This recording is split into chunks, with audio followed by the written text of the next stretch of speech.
Hello! So today I'm going to run through Red Eyes on my Ableton Live project, just to show you how I arranged the song, what sounds I used. I did produce this about 1.5 years ago, so I have changed as well in the way that I do things, but you know, you'll get the gist, and it's just exciting to see what's behind Red Eyes. So I always separate my vocals and instruments pretty much from the beginning, just to keep everything separated and obviously for organisation. I have a lot of vocals for this song, definitely more than I would have now. I think I put a bit too much in there. Let's have a listen. My CPU. Sorry.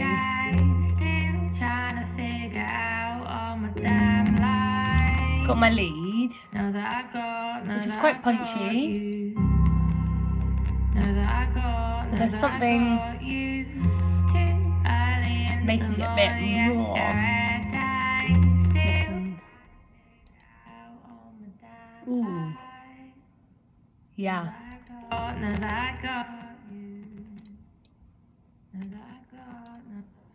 It's a lot. Oh, I like that one though. I like the low one. Ah. Maybe not. I think it was this one here, this B4, BV4. Just a bit too much reverb, and it's just like softening the punch of the lead a little bit, which you know, I obviously liked at the time.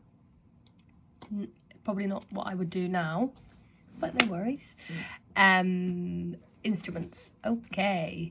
Oh yeah, and just at the end, I've got some really nice vocals here, which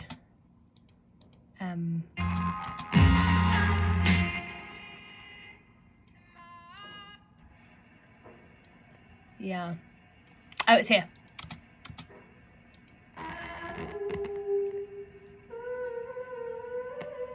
I wanted that to sound like I was in the shower, because I remember singing that in the shower.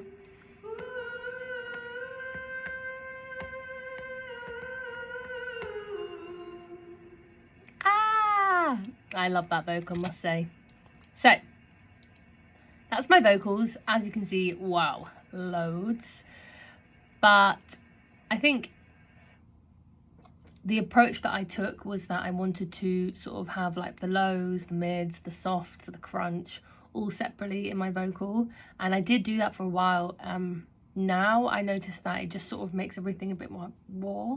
And whereas like adding a crunchy vocal, you could just add a bit of distortion, and it has a time and a place. Like, I wouldn't say it's necessary all the time, but there is something nice about adding that low layer. I think it's being careful more so with the mids, actually.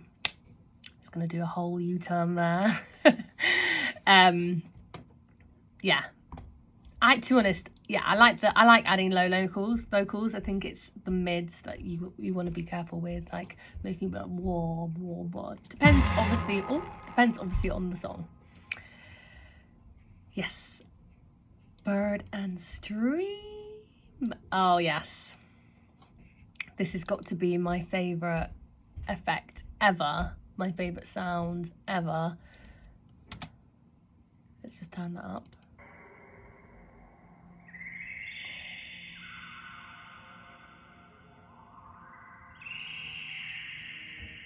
I love that.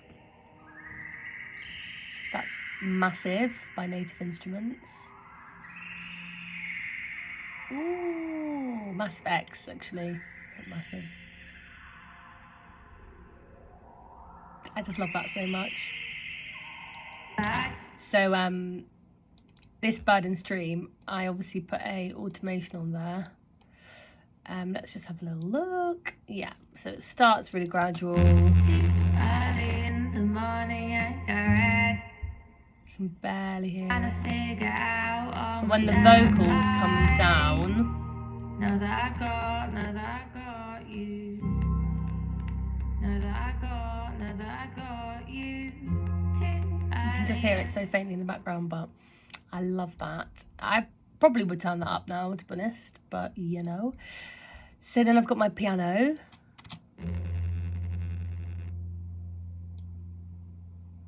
This would be The Giant by Native Instruments.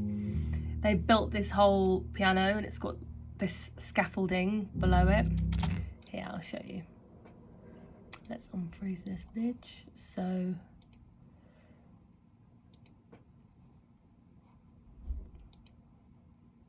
The Giant. This is what I'm talking about. You can see how far these bass strings go down.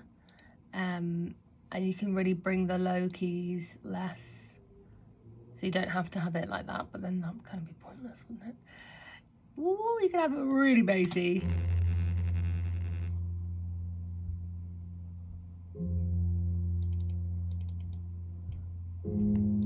Yeah. I just love, like, it's not like a punchy, it's more of a warm, stringy bass, and it just melts my heart. So then I've got different layers here. Let's hear this. What comes in here? Ah, that's like a guitar or something. Steam pipe acoustic. Yep, I typed in guitar. Reactor by Native Instruments, but I'm pretty sure all of these sounds by Native Instruments. This is the unicorda. I love unicorda. That's the cotton one, and I'll probably have, yep, I got a little pass.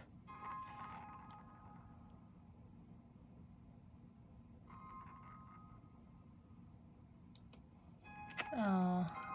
So all together, these three piano sounds, I seem to have.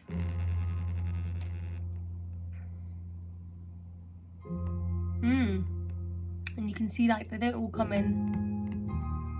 Yeah, the unicorda's got a bit more of a slow attack. So, like, no twinkles at the end. I like that. I like that a lot. And then I've got a bass. That's CPU. Ah, yeah. Bum, bum. This was a bit like call and response there.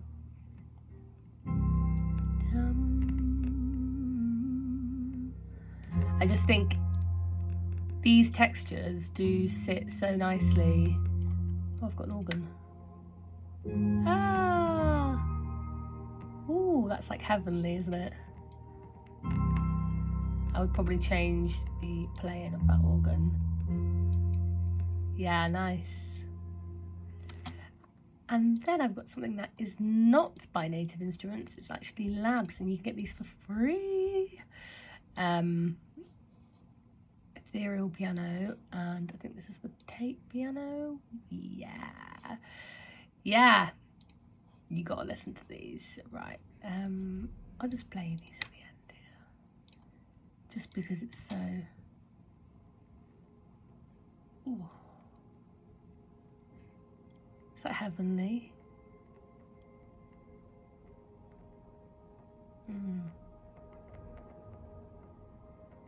This sounds so beautiful. But we will get to that part in a second. So, that's my piano. Now you can see I've obviously got my piano, which is kind of like low mid. And then I've got this 51. It's a guitar. It's like high mid. And then this is high. And then I've got my bass, and that's the low frequency. So it's like bass, piano, guitar, unicorda. Which is like, it's like a harp piano. So that is my frequency range, like full, to be honest. Especially for like an intro, which is quite stripped back. And then obviously we've got the vocal that sits on top of that.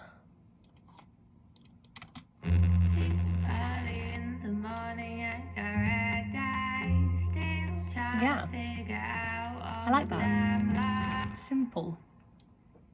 I could learn from my old self. So now it's time to look at the horns. I recorded the saxophone. I've recorded my lovely Don. He's amazing at the saxophone. I wish my recording skills at the time were as good as his playing. I feel like I remember I didn't quite capture the moment as I would have liked to. I used my Neumann TLM 107, which is a disgustingly beautiful mic. It's extremely sensitive though, and I think I just had it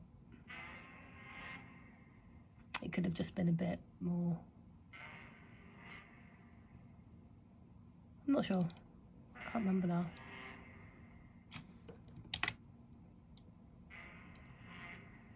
I think because maybe it was too close, even though the volume was turned down so it's not like it was peaking, I think it just didn't capture like all the harmonics as I would have liked it to. So I mixed it with the native instrument session horns. I did do a little video about this, a little short one about my favorite plugins, and it's this one. I love this plugin.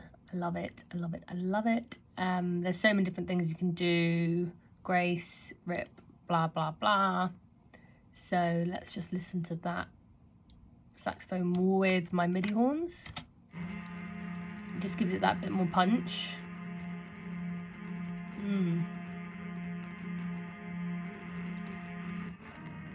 Yeah, nice. Yes. And this? Oh yeah.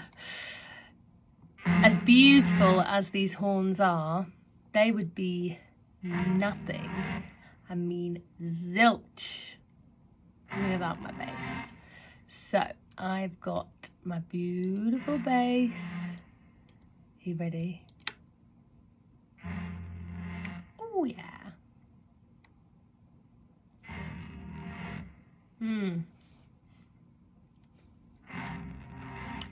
Pow! Guess what it is? It's Monarch, which is free as well. This beauty is free with Complete Select. I think it's called Complete Select.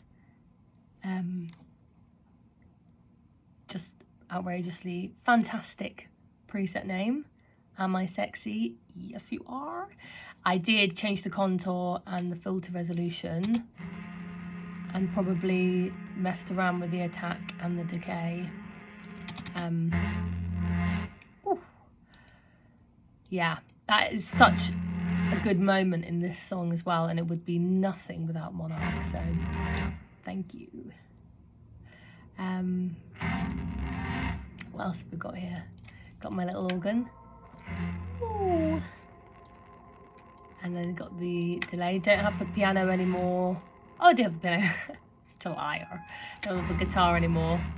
Took that out because I'm guessing, you know, it's exactly where the saxophone is. It's in that high mid range in the frequency. So nice.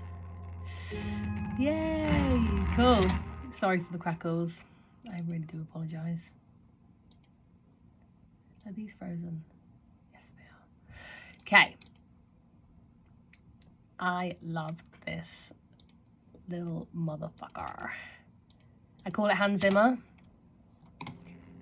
I started with the, so it's by Massive. I started with the Alpha Centauri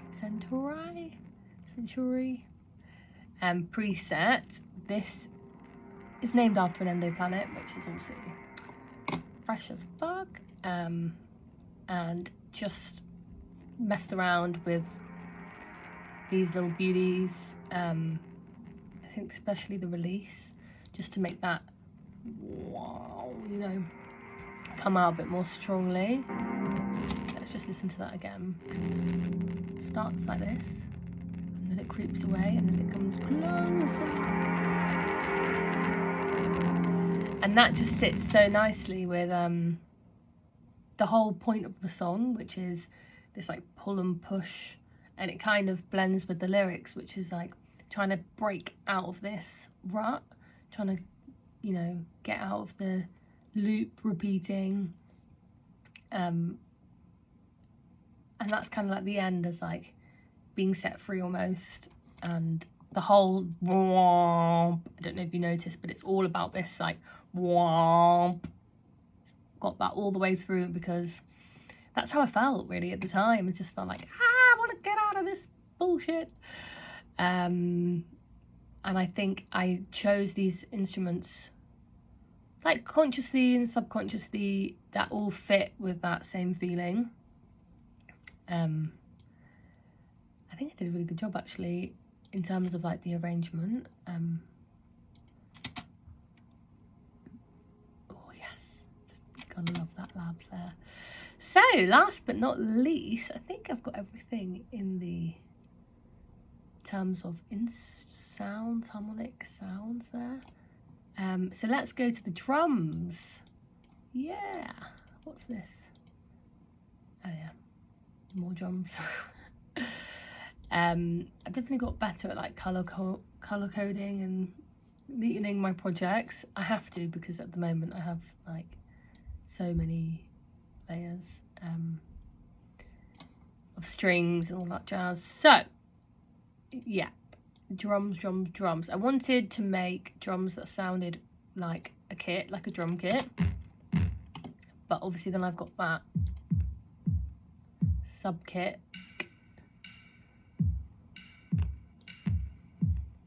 Nice.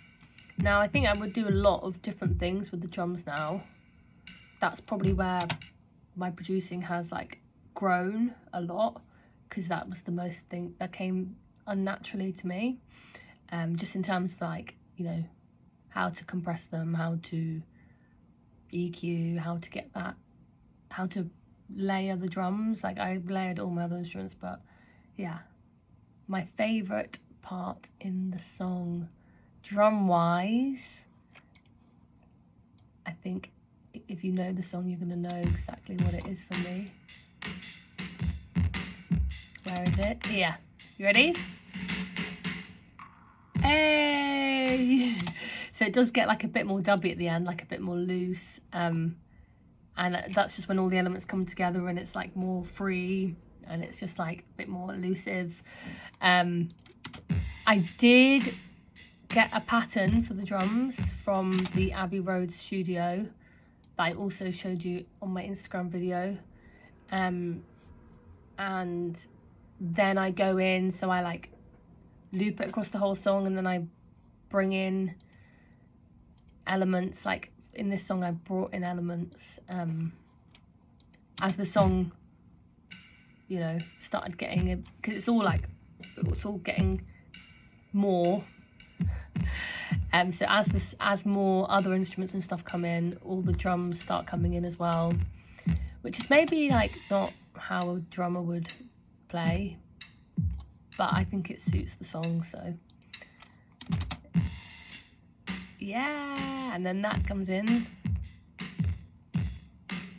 Nice.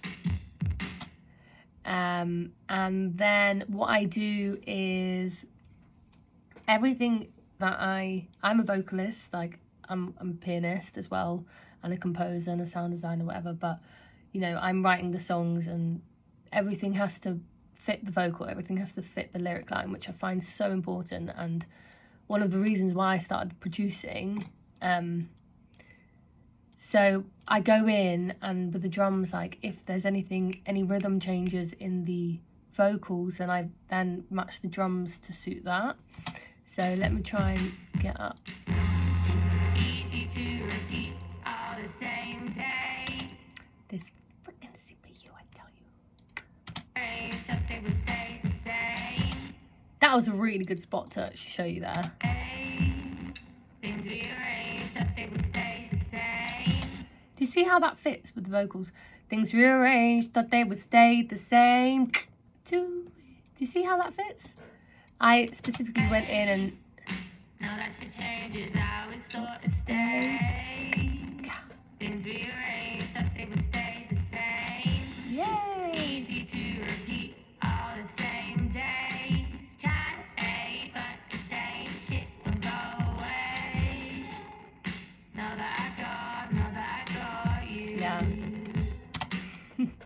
So sorry for the crackles. But yeah, you get that. So if we just like zoom in here, where are we? It's mainly on like the snare and the hat.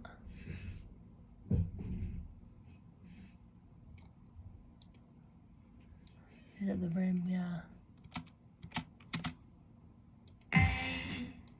Now that shit changes, I always thought to stay. Things rearranged, I think we stay the same. Yeah. Easy to repeat all the same days. Try to fade, but the same shit won't go away. Yay! Cool. So yeah, I just made sure that all of the drum hits fit with the vocals. There wasn't anything that was like out of sync with the vocal. I find that so distracting when you're trying to like listen to the lyrics. So that was my intention there with the drums. Just make sure, like, I wanted something that was like quite trip hoppy, but I wanted it to blend in with vocals really, really well. And I definitely think I achieved that, so really pleased. I love Red Eyes. Like, I'm so happy that everyone's enjoying listening to it still. And yeah, I played at the gig last Monday, which was amazing, went down so well. So yeah, I thought I would do this video because of that, pretty much. Yay! So thanks so much for watching. I hope that I've opened your eyes to how I create music, and it's just like a little introduction into my workflow and how much Native Instruments plugins I use. Pretty much makes up most of my sounds, apart from all the organic things that I record. So yeah, have a great day.